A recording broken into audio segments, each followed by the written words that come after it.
Jumping into Wild Turkey. So I'm going to take a few minutes here to talk to you about Wild Turkey and where it comes from. So Wild Turkey itself as a brand has been around for not the longest time as Wild Turkey, but the brand itself has actually been around for a really, really long time, which makes the story quite interesting. So in Lawrenceburg, Kentucky in the 1850s, there was a distillery referred to as Old Moor Distillery. Not a lot of people know this one, but Old Moor was only around for about 10 to 15 years, and that is where the current Wild Turkey Distillery sits today. Okay, so after Old Moor had been around for a couple of years, it was purchased by two brothers. These two brothers were by the name of the Ripy brothers. Ripy brothers came across from a place called Tyrone in Ireland, and after running a general store for about 10 to 15 years, they had some success and gained the ability to then purchase their own distillery, seeing that America was moving toward distillation as one of their biggest growths in the United States.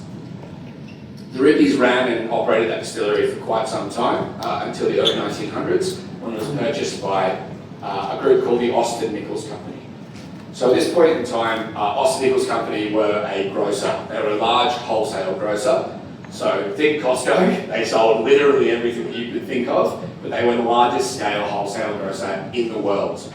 Okay, and so at this point we are sitting in the early 1900s. That land that we know as Wild Turkey that is currently inhabited by the Russells and has been making some of our favourite bourbons for a long time was owned by Austin Nichols in the early 1900s. Come 1919, we have Prohibition that hits. Prohibition, of course, was legislation that was put in that made it illegal for the creation and sale of alcohol in the United States. Austin Nichols Company continued to own this distillery and run this space, legally, of course, until 1933 when the laws were amended, at which point they opened up. And what happened was the vice president, or president I think it was actually, of Austin Nichols Co. was a guy named Thomas McCarthy. So Thomas McCarthy decided that he wanted to run a hunting trip. Okay, I promise this is going somewhere, so there. So Thomas McCarthy wanted to run a hunting trip. So what he did was he invited a bunch of the people who worked in the distilleries out on a hunting trip in South Carolina. Okay, and this was a turkey hunting trip. See, full circle, we're getting back to it. Okay, so basically he wanted to go out on this hunting trip and he asked some of the guys to bring out some of the barrel samples that they had aging their rick houses. So he did a barrel pull out of that, and what they actually pulled out at that point in time was what we're going to sample first, and that is sitting in front of you right now, which is the original recipe of the Wild Turkey 101. They went out on this trek in South Carolina, they did their turkey hunt, they sat around a campfire, they enjoyed stories, they talked about, you know, what they loved about their flavours, they loved about the hunt, they loved about their family, which really embodies what bourbon and what our products are all about. They loved it so much that they decided to make a plan to do this in the following year. So basically a year later, they headed out, and the last thing that Thomas McCarthy said before they left, when they packed all their goods, is make sure you don't forget to bring that turkey bourbon that we enjoyed last year. And from this point on, that was actually the birth and creation of Wild Turkey as a brand. So late 1930s, early 1940s, Thomas McCarthy has coined this by saying, bring out the turkey bourbon, at which point they have decided that caught on so well. This is a great place to be. So they brought out this bourbon and basically said, you know, we want to call it Wild Turkey. So for the next 10 years, they started building the Wild Turkey brand. Okay? We fast forward now to the 10th of September in 1954. This is the point that Bill Hughes, who was the original master distiller pre-Prohibition, stayed on and continued to work after Prohibition, which might I add is an incredible rarity at this point in time. Most people left distilling and never returned to it. Bill Hughes, loved for his craft, working at the same distillery both pre and post-Prohibition, hired a young man by the name of Jimmy Russell. Jimmy Russell started on the 10th of September in 1954, and the way that Bill Hughes described him in some of his memoirs was that Jimmy Russell was an absolute sponge. Everything that he said to him, he wrote down in his notebooks. I had the absolute fortune of having a conversation with Bruce Russell, and he has stacks and stacks and stacks of notebooks with handwritten notes from Jimmy from 1954 up until the 1980s, in which he wrote down everything he did, everything he thought, and that's a real homage to their tradition and their love for their brand. I asked him to show it to me, and it was one of the funniest things I've ever experienced. He held it on his phone and went, yeah, of course. So that I couldn't read a single word on the page. So it was a really, really good experience, but obviously a very, very closely guarded family secret, which really embodies the Russells. So at this point, We're sitting in 1954, Jimmy Russell's been hired, he's worked under Bill Hughes, and this is the start of a collaboration between Wild Turkey Bourbon and the Russells. That will go on for centuries and centuries. It is unlike any other distillery in the fact that they have got 3 generations of Russells working there due to Jimmy's love and admiration for the actual product that they make, the land in which they make it, and the way that they age, style, and cook their grains. So fast forward to 1976, Jimmy Russell is made Master Distiller. It's no surprise that his passion and love for Wild Turkey has actually carried on, because in 1981, his son, Eddie Russell, starts working at the distillery. So at this point, we have 2 generations. Probably not that uncommon to have 2 generations working for a little bit together. The crazy part is they both still work there now, and we're talking 1981. So these 2 combined at this point are sitting at about 130 years of distilling experience combined, and that's not even including his grandson, Bruce Russell, who also has joined the Wild Turkey family when he was in the early 2000s, I believe, as one of our BAs, and has now moved into the role of Master Blender. So essentially what we want to recap on here is that the Russells are an absolute dynasty of distillers who care so deeply for what they've done at Wild Turkey that all 3 of them have stayed, and Jimmy to this day can be found on the distillery grounds, cruising around in his motorised scooter or sitting in a chair at the actual visitor centre.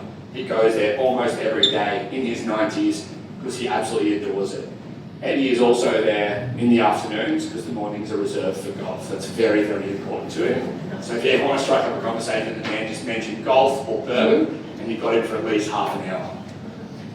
So, I don't want to tease you guys any longer because I know that we're sitting in front of some unbelievably delicious whiskey.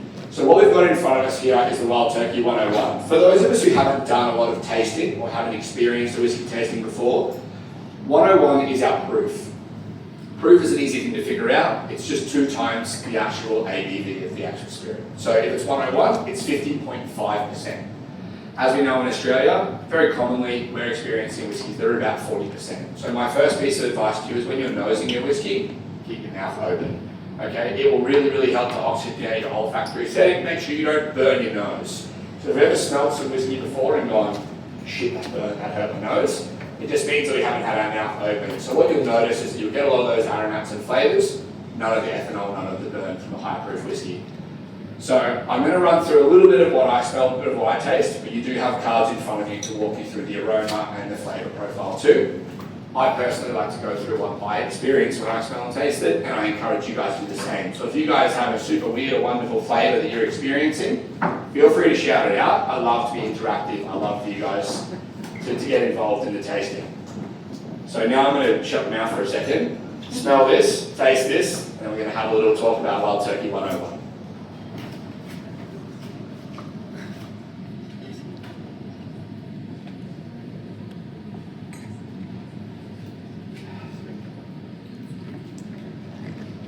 So, what you guys are experiencing right now at Wild Turkey 101 was Wild Turkey's flagship whiskey from well and truly before it was called Wild Turkey, as we mentioned earlier. But what's really, really beautiful about this is that this embodies what Jimmy believes whiskey should be. So Jimmy Russell himself loves whiskey that sits around that 8-year mark. This is a blend of slightly younger, up to 8-year-old whiskey, and these are aged in all the rick houses across Tyrone. So, as I said, the Ripy brothers moved from Tyrone Island. The hill was actually named after the 2 of them, and 12 of the rick houses on the Wild Turkey block are aged in what's called the Tyrone rick houses, as a homage to those guys who bought, built, and developed that distillery.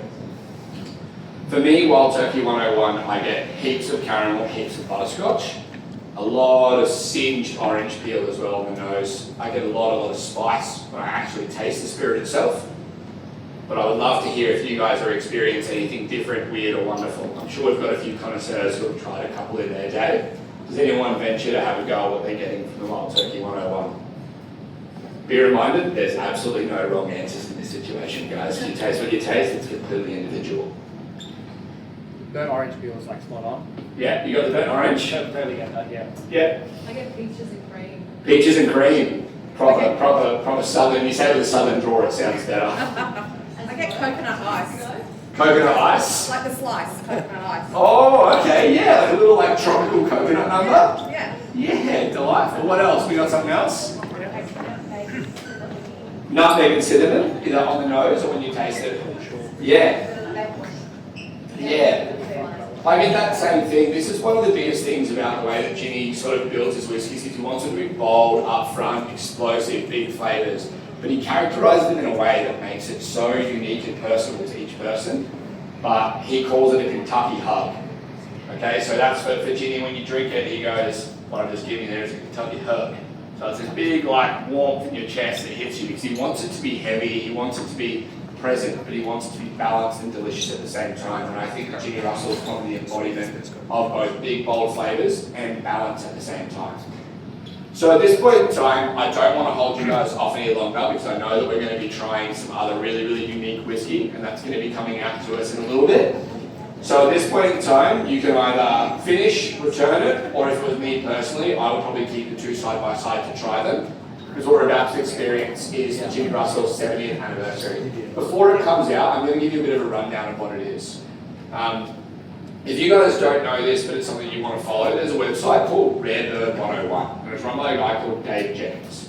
Dave Jennings is one of the biggest supporters and lovers of wild turkey bourbon that you will find on the planet. The guy has written books, he adores it, and he writes a blog on every single one of his products that comes out. He adores the Russells, and he adores what they do individually. So basically at this point in time, I had a little read through the blog today, as I always do when I have a look at a product. It only got released a little while ago, but I had a read through the blog. And what he said celebrated the embodiment of Ginny Russell the most with the 70th anniversary is that what you're about to taste is a Wild Turkey 101, very, very similar to what you've got here, but as opposed to having a blend of all different ages, it's between 8 and 9 years old. Okay, so naturally we call it an 8-year-old whiskey because you only name it based off the youngest amount of whiskey that goes in there. Okay, so at this point in time, Ginny Russell has picked all of his favourite rick houses on the Tyrone block. They have blocks all over the Lawrenceburg area, but the majority of their actual rick houses sit on what's called Tyrone Hill. So at this point in time, Ginny Russell has basically moved around and picked all of his favourite rick houses, and he's taken each of those barrels that he wanted to pick. Thank you. And at this point in time, he has basically blended them all together with Bruce. So as I said, Bruce Russell has taken over the role of master blender. We don't have any evidence to back this up, but for me personally, and the marriage and love that I have for the Wild Turkey brand, I adore the thought and concept that as Ginny Russell is coming to the end of his tenure, obviously of 70 years at Wild Turkey, he's had a chance to do his 70th anniversary bottle with his grandson, who's had an opportunity to be the master blender. So in my experience, I like to think that Bruce and Ginny together, they didn't release the information, but I like to think that the two of them got a chance to pick the barrels, and Ginny gave the ultimate tip of the hat to Bruce by letting him blend the 8, 9-year-old whiskey to make what exactly embodies Ginny Russell in a bottle. So Eddie and Bruce have both been caught on record saying that if it was up to Ginny Russell, every single Wild Turkey product would be aged for 8 years, and that would just be what they did. Russell's 10, no, that's Russell's 8. Russell's right 6-year-old, forget that, Russell's right 8-year-old. For Ginny, he thinks 8 years is the perfect amount. And to pay the respect to him, Dave Jennings mentioned this, rather than taking the opportunity to make something that's really, really rare and costs an absolute fortune, in the true spirit of Ginny Russell, we've created something that is affordable and really, really speaks to what Ginny believes in, which is 8 to 9-year-old bourbon, picked from his favourite rick houses. I like to think blended with his grandson, and an embodiment of both Wild Turkey and the Russells and their collaboration that's been going for 70 years now. So, from that point, we're all going to have a little taste together and enjoy the experience, and I believe there's a little treat that's been made by the venue that will be coming out for you guys also. If anyone's been to Kentucky, you'll know that it's a staple of any bourbon tasting in any distillery. Luckily for me, I came prepared. We've got one extra here, so as we did last time, for me, I still get that burnt orange, but this one gives me toffee and vanilla. I get a massive bit of vanilla, and I know that's like a really basic answer for bourbon, but for this one, that 8 and 9-year-old coming from Tyrone, elevated hills, tin sheds, these rick houses have been around since 1894, so what you're getting there is maximum flavour, maximum exposure to elements. If you guys smell or taste anything else, I would love to hear it, because like we said, you guys have the experience of being the first people to try this and I would love to hear what you guys think. One of the great things about Jimmy Russell is that with all of his sending it out, he sent out a card to everyone in the States, part of the States, he sent it out, and this was a quote from Jimmy Russell. If you don't like it, send it to him and he'll drink it. He doesn't care. He said, if you don't like it, send it. He's the same man that likes to champion and make a point that bourbon makes his ice taste good. Ice does not make his bourbon taste good, it's the other way around. He's a serious man, he loves his juice. So let's all enjoy this one, and if we can for a moment, guys, let's all raise a glass for 70 years. The longest master distiller, a family dynasty, and an incredible tenure for Jimmy Russell and his 70th anniversary. Cheers, guys, thank you.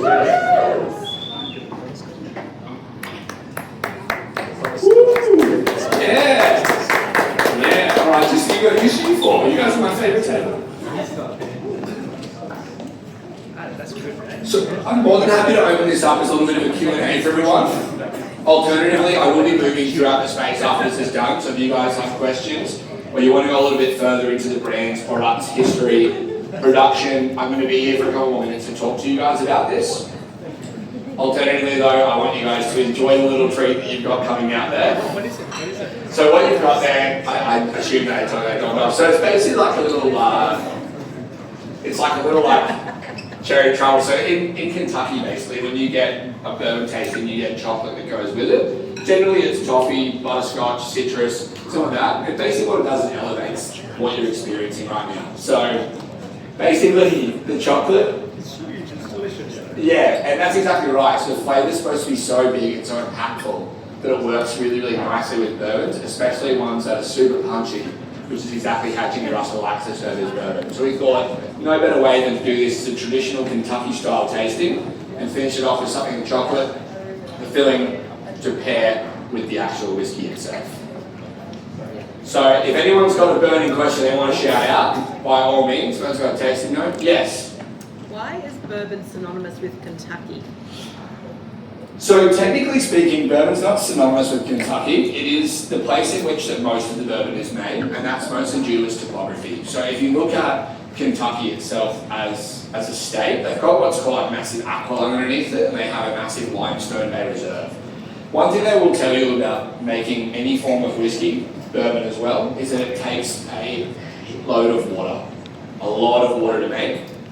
And that water's got to be filtered and purified really nicely, because most bourbon comes out of barrel at quite a high proof, at which point you need to add water in to bring the proof down to whatever it is. So for Australia, you want to bring it down to 80 proof or 40%, okay, due to our fantastic tax laws. So essentially you bring this into the country, but because water is going to be a major element of the actual spirit itself, it's really important to have a limestone basin, something that helps to purify and cut the water, but also to have an excess of it. And Kentucky itself does have that underneath it. The Kentucky Straight rule just comes because of how much it was, and that's an aging law, but you can make bourbon anywhere in the United States. It's a very, very common misconception because it always says Kentucky Straight for the ones that are made there. In saying that though, you can get like a Hudson Baby Rye or Hudson Red Baby Bourbon there from Pennsylvania. So there are plenty of different options for it. One of the reasons why Wild Turkey does so well at what it does is because we are based right against the river, which is on a full limestone bed. But Jimmy thought that having the purest and the cleanest water wasn't enough. So instead he distills at a lower ABV, so we're adding less water to our product at the end, or as he calls it, more bourbon for your bourbon. Which if you've met him, you know exactly what he means by that, but he just doesn't want to add too much water to it because he wants you to taste exactly what it is that he's created.